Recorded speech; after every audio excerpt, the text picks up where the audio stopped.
Hello everyone, so welcome you all to Ashok Tutorials Meghalaya's first MTET channel. So my dear friends, in this video we are going to learn about the different stages of gender development. So what is gender?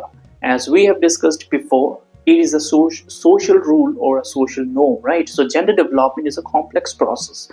So gender development is not easy, all right? It has got a complex of processes, and it is influenced by the biological, the social, and the cultural factors. We have already seen that in the previous video, right?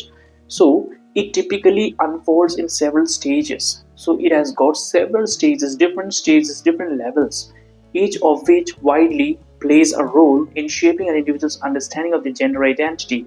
Here are the stages of gender development with examples. So we know that there are different stages, different levels, which helps in shaping one's understanding of what a gender is and what the gender assigns them to do according to what gender they have.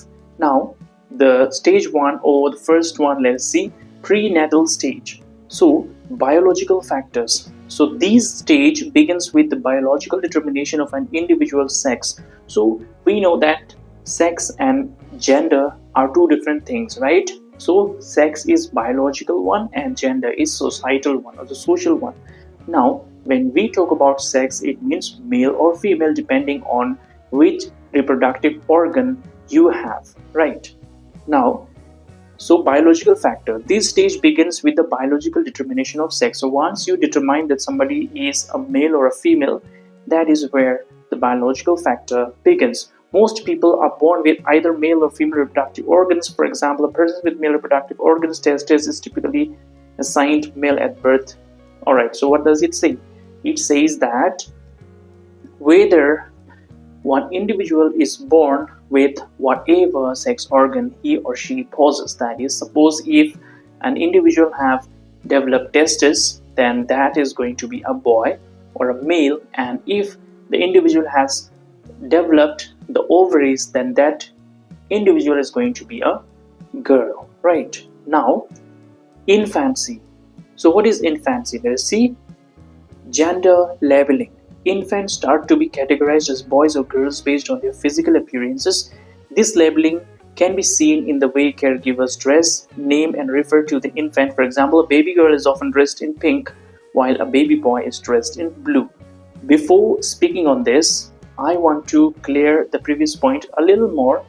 What does it say? Prenatal stage, right? Prenatal stage means what? You know that we can know whether the unborn child is a boy or a girl, right? That's why you know that sex determination is banned. It is illegal.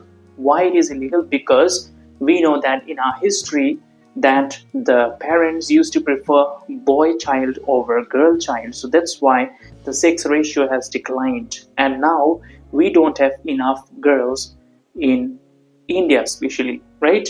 So we have more males than females. So the ratio is imbalanced.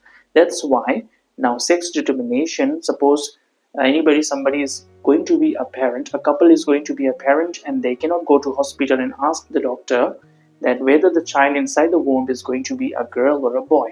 If suppose the doctor tells the couple that yes, the child is going to be a baby boy or a baby girl, then that doctor along with the couple will be sent inside the jail. They will be penalized. They have to pay the fine and they have to be imprisoned, right? They will be sent to the jails. So that's why in every hospital you go, you will see that sex determination is illegal, right? You cannot determine the sex of an individual before he or she is born. Of course, the doctors, when they are examining you, they already know that you have a baby boy or a baby girl, but they can never tell you because of the legal reasons. All right, now gender labeling. So infants starts to categorize as boys or girls based on their physical appearance. Of course, we know how a boy look and how a girl look, right? And in the previous video, as I have given an example, that starting from the dress, right? Starting from the dress, if a baby girl is born, you will buy pink dresses, red dresses. If a boy is born, you'll buy blue dresses, right? So this is how we are differentiating them gender wise. Suppose a baby boy is born, You will call him as Jackie. You will call him as John.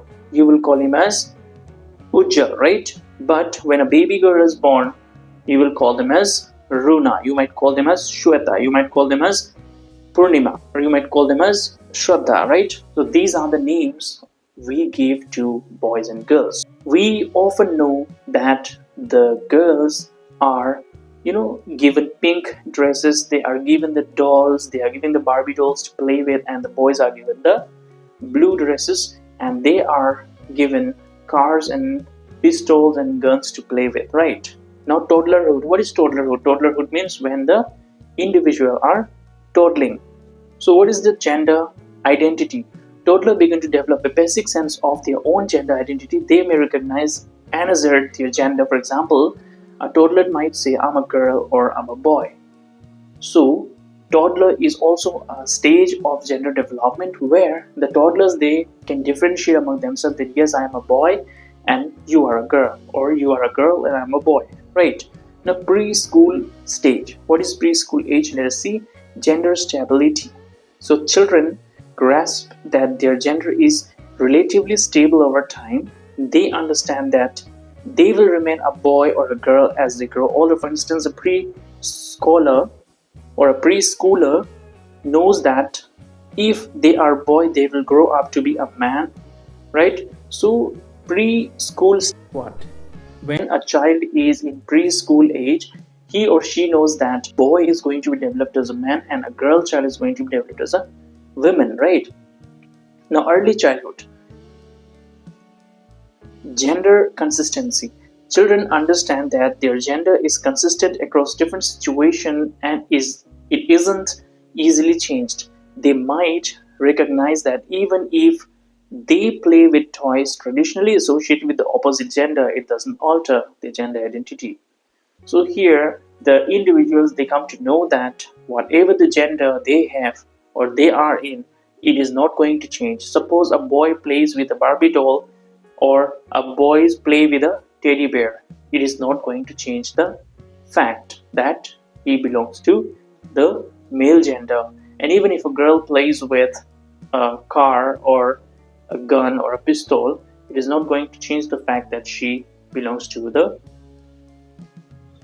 female gender, right? Now,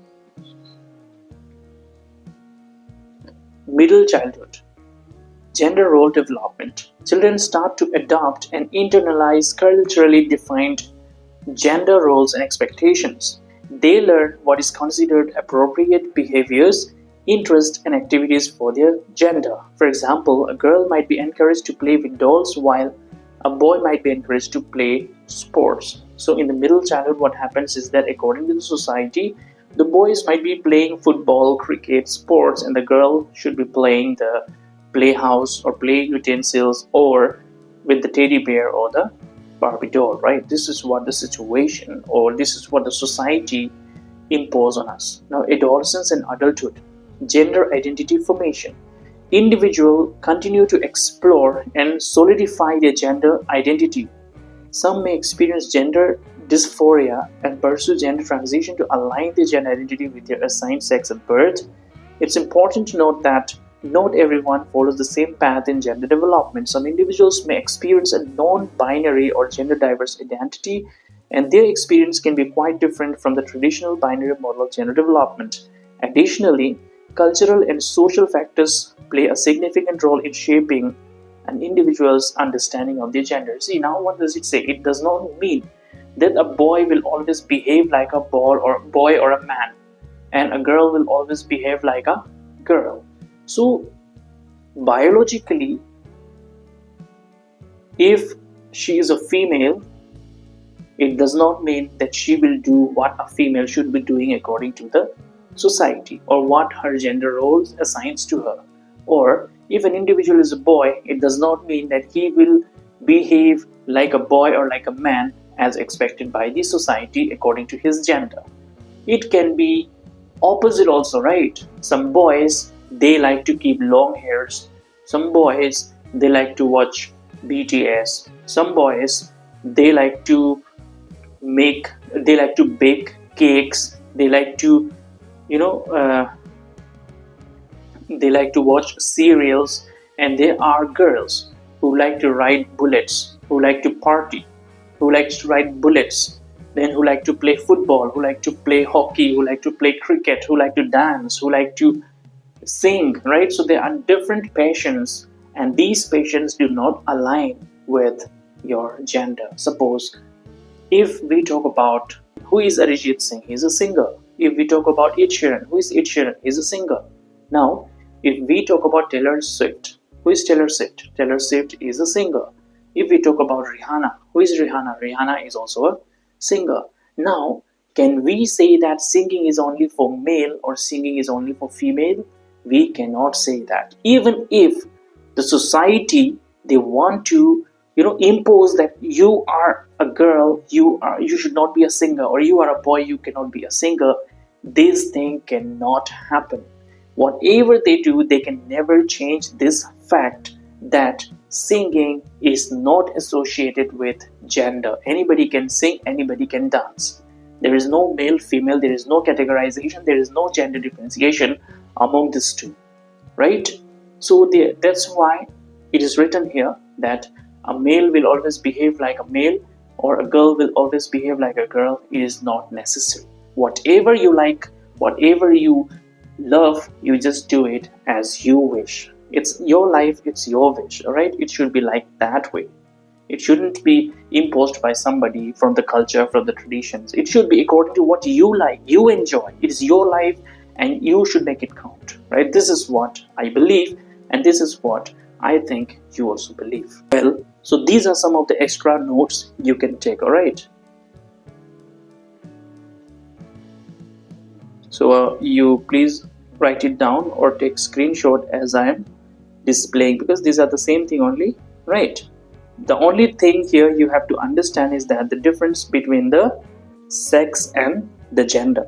You should understand that sex is determined by the biological being or the biological makeup of the individual, and the gender is determined by the society, right?